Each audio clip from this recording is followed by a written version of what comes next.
नमस्कार, स्वागत है आप सभी का सीएनबीसी आवाज पर। आप देख रहे हैं खिलाड़ी नंबर 1। भारतीय बाजारों के एक्शन पर पहले नजरें रहेंगी, जहां पर इंडेक्स आप गौर करें तो करीब करीब फ्लैट ही कारोबार है। तो कल की तेजी के बाद आज थोड़ा सा विश्राम ले रहा है 19,340 के आसपास। इस समय 18 पॉइंट की बढ़त पर ट्रेड बनता हुआ निफ्टी की तरफ से। निफ्टी बैंक देखिए, कल जहां पर 500 पॉइंट का इंट्राडे मूव देखने को मिला था, आज 70 पॉइंट की तेजी से ही काम चला रहे हैं हम, लेकिन 45,362 तक हम पहुंचे थे। और मिड कैप्स की भी चाल वैसी ही है, शांत लेकिन पॉजिटिव। 40 अंकों का इजाफा मिड कैप इंडेक्स में। एडवांस डिक्लाइन रेशियो 1:1 के दायरे में ट्रेड करता हुआ दिखाई दे रहा है। आज के दिन कुछ मुनाफा वसूली हम देख रहे हैं भारतीय आयशर जैसे काउंटर्स में, एक्सिस बैंक जैसे काउंटर्स में। और कल जहां पर अच्छी तेजी एफएमसीजी स्टॉक्स के नाम हो रही थी, वहां पर भी हमने देखा है कुछ मुनाफा वसूली पर दबाव बनता हुआ। लेकिन Bajaj finance, Finserv, SBI, HDFC bank, ये कुछ स्टॉक्स हैं जहां पर खरीदारी के सौदे साफ तौर से बनते दिखाई दिए हैं। अब ऐसे में हमारे जानकारों की क्या रणनीति रहेगी, किस तरह के ट्रेड्स पर ये करेंगे फोकस, और आज आपकी क्या तैयारी होनी चाहिए इनसे क्यों लेकर, इस पर आएंगे। लेकिन पहले कल तक के रिटर्न्स आपकी स्क्रीन पर पेश हैं, जहां पर ब्रिजेश शेल लीड कर रहे हैं 4.4% के रिटर्न्स के साथ। प्रदीप ने 1.7% तक के रिटर्न्स कमाए और -1% के रिटर्न्स हैं अनुज गुप्ता के। आज मार्केट में थोड़ा सा कंसोलिडेशन।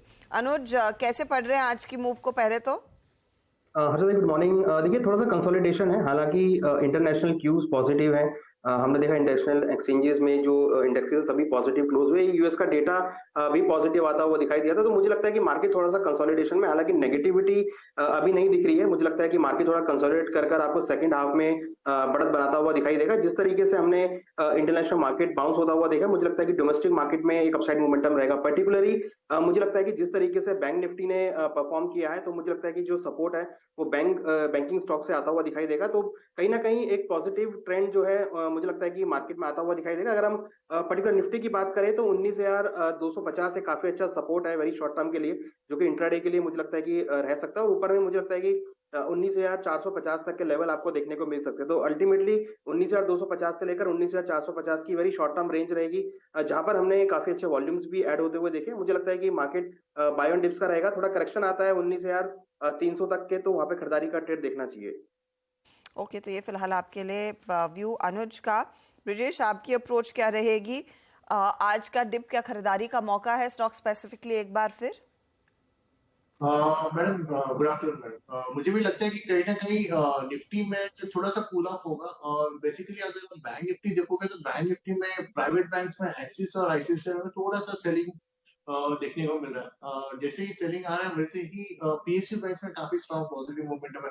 मिक्स व्यू है, शायद बैंक निफ्टी उतना परफॉर्म नहीं करेगा, बट डाउन साइड काफी लिमिटेड है।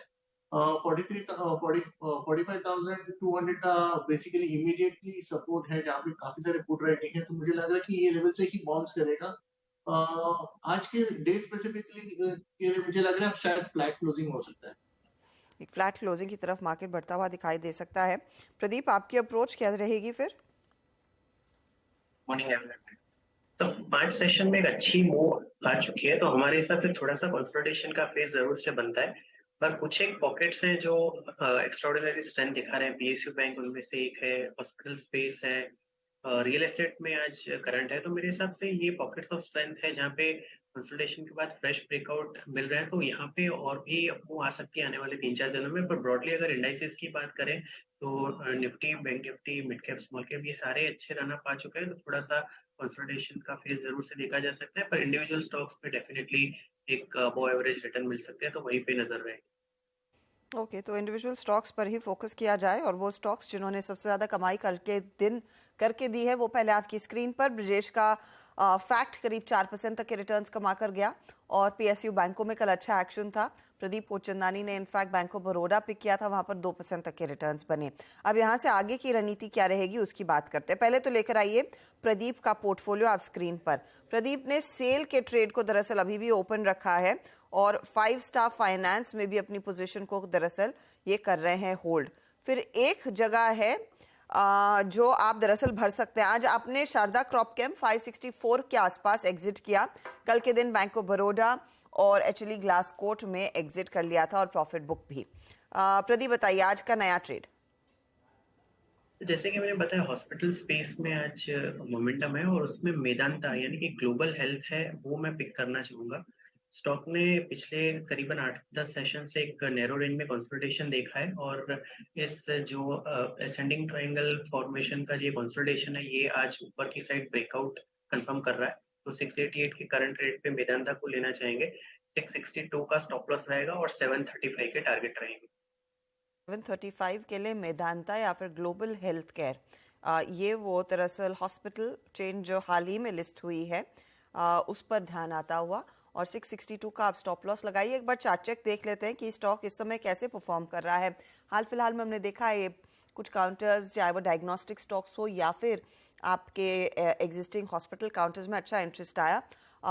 ग्लोबल हेल्थ करीब 4-4.5% के गेंस पर 735 की तरफ बढ़ सकता है काउंटर। इस समय नया ट्रेड हुआ है ऐड। ब्रिजेश का पोर्टफोलियो देखें तो एक इनका वरुण बेवरेजेस ये कैरी कर रहे हैं, तो ये होल्ड है। आज सुबह में कैम्स में उन्होंने मुनाफा बांधा 2330 के लेवल्स पर। कल फैक्ट में प्रॉफिट बुक कर लिया था। आज शाले होटल्स में स्टॉप लॉस ट्रिगर हुआ। आपका नया ट्रेड क्या रहेगा ब्रिजेश?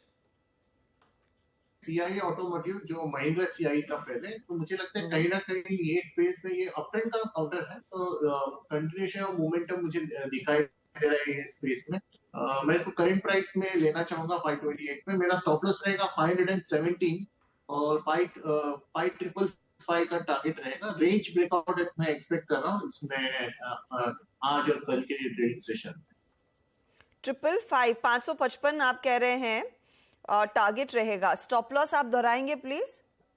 517 517 517 का स्टॉप लॉस लगाएंगे और 555 का टारगेट। सीआई ऑटोमोटिव जो पहले महिंद्रा सीआई के नाम पे जाना जाता था, महिंद्राज ने पूरी तरह से एग्जिट कर लिया है। स्टॉक ये है फिलहाल जो आइडेंटिफाई हुआ है 555 के लिए एक अपॉर्चुनिटी तेजी की तरफ। ये ऑफ कोर्स एक ऑटो एंसिलरी स्टॉक है। चलिए अब अनुज का पोर्टफोलियो देख लेते हैं। तो अनुज ने दरअसल 2 ट्रेड्स कैरी किए हैं। एक ऑफ कोर्स है टाटा स्टील और दूसरा है एनटीपीसी। ये 2 दिग्गज काउंटर्स ये होल्ड कर रहे हैं। एनटीपीसी का टारगेट 260 और टाटा स्टील का 540 है। अनुज आप फिर एक स्टॉक जोड़ सकते हैं, कौन सा रहेगा? मेरा स्टॉक रहेगा उज्जीवन स्मॉल फाइनेंस बैंक। इसमें हमने काफी कंसोलिडेशन के बाद आज एक अच्छा ब्रेकआउट आते हुए दिखा है। मुझे लगता है कि जो पोटेंशियल है स्टॉक में वो 43 तक जा सकता है। तो उज्जीवन स्मॉल फाइनेंस बैंक में खरीदारी करें। 37 रुपीज का स्टॉप लॉस लगाएं। टारगेट 43 तक देखने को मिल सकता है। उज्जीवन स्मॉल फाइनेंस बैंक 30 का आप स्टॉप लॉस लगाकर तेजी की पोजीशन लेकर चलेंगे। 37 का stop loss I beg your pardon और 43 की तरफ जा सकता है ये पर्टिकुलर ट्रेड। बाय साइड का call Ujjivan small finance bank में। ब्रिजेश आप वैसे एक और स्टॉक जोड़ सकते हैं, कुछ है चुना हुआ? क्या है मैडम, मैं केईसी इंटरनेशनल में बाई लेना चाहूंगा। केईसी में हालांकि कुछ दिनों पहले एक अच्छा खासा ब्रेकआउट देखने मिला था, जिसके बाद ये काउंटर फिर से साइडवेज कंसोलिडेट कर रहा था। तो मुझे लगता है आज का जो ब्रेकआउट है काफी अच्छा ब्रेकआउट देखने को मिला है। तो स्टॉक ऑलरेडी एक 2-2.5% के ऊपर ऑलरेडी ट्रेड कर रहा है, तो मुझे लगता है ये मोमेंटम बरकरार रहेगी और मैं सीएमपी पे लेना चाहूंगा। स्टॉप लॉस जो है इसका 560 का रहेगा और ऊपरी तरफ में 603 का टारगेट देख रहा हूँ। 603 की तरफ बढ़ता हुआ केईसी इंटरनेशनल स्टॉक आज करीब 3% ऊपर कर रहा है कारोबार और 560 का स्टॉप लॉस लगाएंगे ब्रिजेश इस ट्रेड को आगे बढ़ाने से पहले। तो ये एक और बाय साइड का ट्रेड आपकी स्क्रीन पर आता हुआ। चलिए इस मोड पर लेंगे एक छोटा सा ब्रेक के बाद फटाफट देखेंगे ये स्टॉक्स कैसे परफॉर्म करते हैं। अच्छा by the way Nifty bank 45,250 की तरफ आता हुआ 100 पॉइंट के गेंस यहाँ पर धीरे धीरे करके बनते हुए दिखाई दे रहे हैं। फटाफट लौटते हैं ब्रेक के बाद।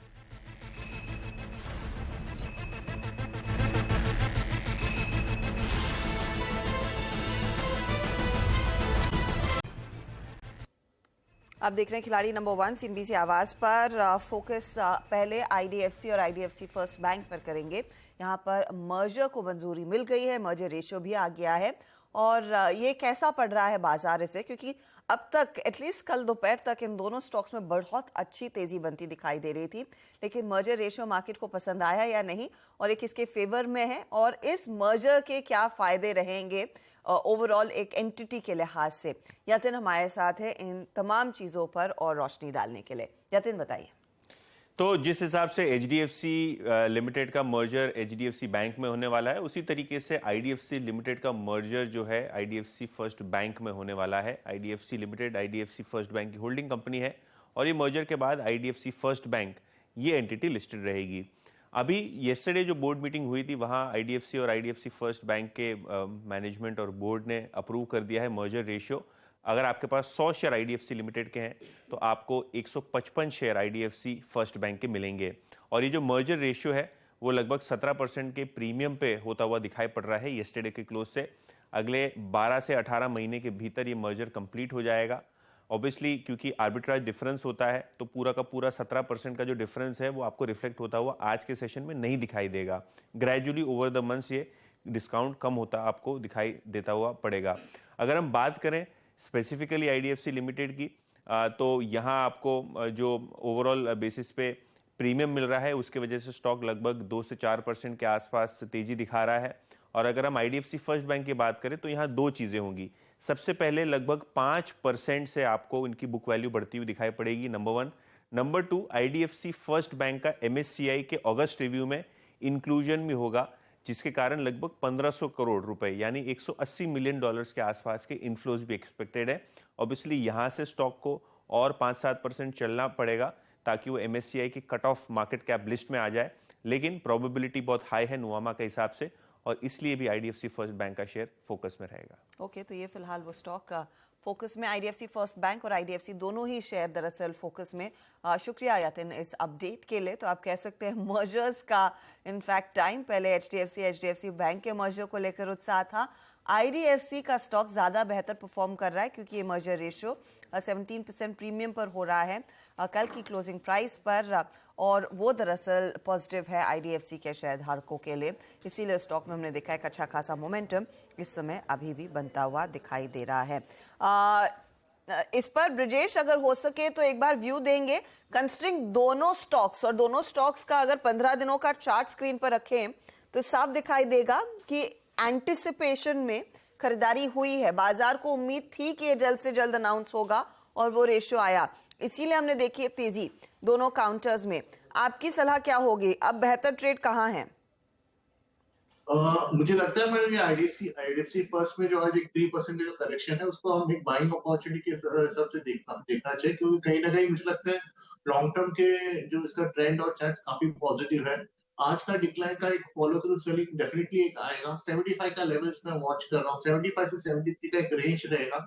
मुझे लगता है अगर ये लेवल्स पे आता है तो हमें एक बाइंग की एक अपॉर्चुनिटी ढूंढनी चाहिए और ये लेवल पे डेफिनेटली सपोर्ट लेगा IDFC पर लेगा, ऐसा मुझे लग रहा है। ऊपर में ये आने वाले दिनों में 90 प्लस से 100 के आसपास जाने के पूरे आसार है। तो बायो डिक्लाइन की अपॉर्चुनिटीज है, ये अपॉर्चुनिटी को हमें बाइंग में लेना चाहिए। डिप्स करके चले IDFC फर्स्ट और फर्स्ट बैंक, आइदर वेज एक मर्ज्ड एंटिटी रहेगी, तो ये आपके लिए दोनों ही स्टॉक्स का हाल स्क्रीन पर। अच्छा, इस बीच एक अपडेट ये है कि अनुज आपने जो उज्जीवन स्मॉल फाइनेंस बैंक दिया वो निफ्टी 500 का हिस्सा नहीं है।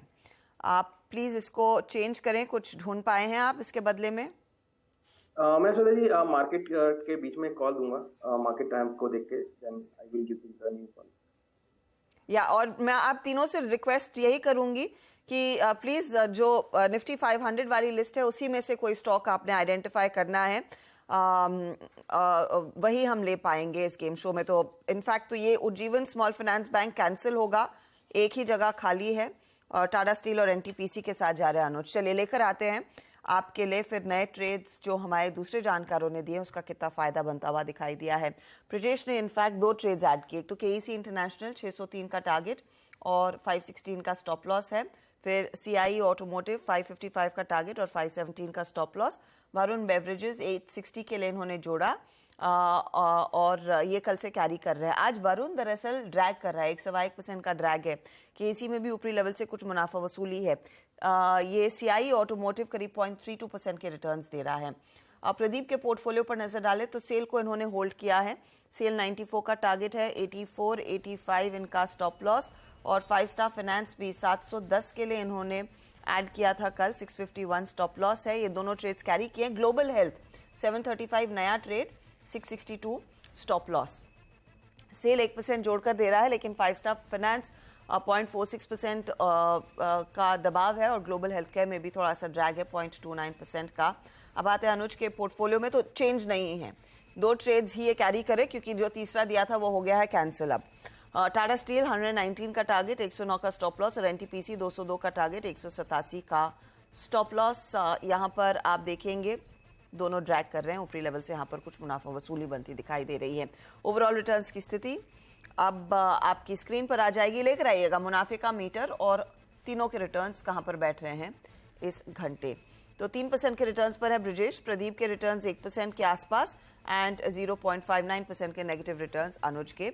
अनुज की तरफ से जो भी नया ट्रेड आएगा वो शेयर करेंगे हम आपके लिए आगे सोशल मीडिया प्लेटफॉर्म्स पर। 1 बजे अपडेट आएगा ही। ऑल द बेस्ट आप तीनों को।